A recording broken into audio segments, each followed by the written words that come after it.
Martial arts are codified systems and traditions of combat practiced for a number of reasons such as self-defense, military and law enforcement applications, competition, physical, mental, and spiritual development, entertainment, and the preservation of a nation's intangible cultural heritage.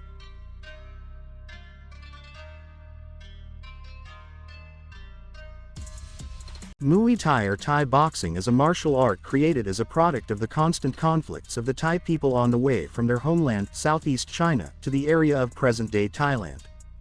Due to the constant conflicts with other peoples of Indochina, there was a need for a martial art that would be learned quickly, and at the same time was very applicable in almost constant conflicts on the borders. Initially, Thai boxing was taught as part of the so-called warrior skills, which included fencing, spear handling, archery, and horseback riding, and among the oldest documents mentioning Thai boxing is a legend from 1548, about the boxing fight between the Thai king Naresuan and the Burmese king. Thus was born Muay Thai, i.e. the art of the 8 limbs. Yes, 8 limbs. In Muay Thai, elbows and knees are counted under the limbs and are used in combat to strike the opponent as hard as possible and overcome as quickly as possible.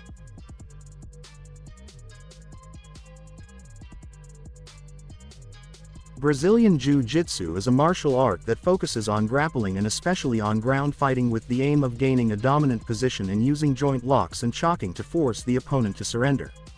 The system developed from a modified version of judo practiced before World War II, including some techniques from classical jujutsu and with a focus on non-waza floor techniques. It promotes the principle that a smaller, weaker person using balance and technique can successfully defend against a bigger and stronger attacker. BJJ can be trained for self-defense, sports grappling tournaments and mixed martial arts. Sparring, popularly called rolling, with an opponent plays an important role in training. It can be a very deadly martial art, and it is especially good for you if you are a smaller person, but it all depends on the conditions under which it is used.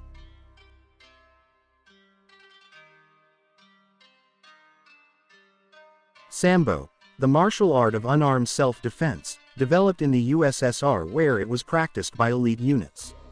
In the 1990s, Sambo, a combination of judo, kickboxing, Thai boxing, and boxing, became popular all over the world. It was originally trained by Red Army soldiers and government agents, but as the crime was on the rise, Sambo began to be taught by security guards and private bodyguards who added some innovations like knives, batons, etc. Sambo has multiple disciplines. Sports Sambo is reminiscent of judo because opponents compete without punches. Sambo for self-defense is based on Jiu-Jitsu and Aikido and can be practiced with sports Sambo. Combat Sambo is a more demanding discipline, intended primarily for the army and police, in which almost everything is allowed: blows to the head, elbow, knees. Special Sambo is a special variant of martial Sambo whose techniques are kept secret for members of special units. In America, freestyle Sambo has also developed as a civilian variant that is not trained in classic sports clubs. Combat and special Sambo definitely deserve to be on our list of deadliest martial arts in the world.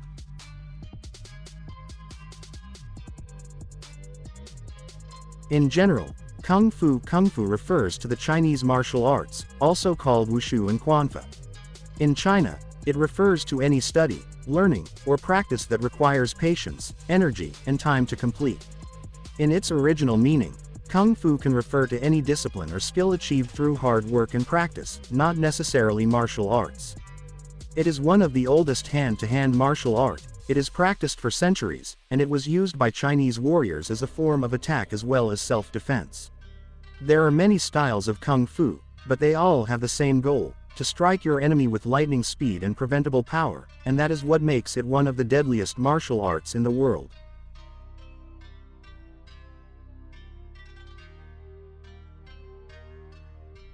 Ninjutsu, is also known as Ninpo and Shinobijutsu, is a Japanese martial art that is a set of different skills that include espionage, gathering information, navigating and surviving in nature, hiding and sneaking, camouflage, avoiding enemies, infiltration, overcoming natural and artificial obstacles, fighting with bare hands, various weapons, and hand tools, etc.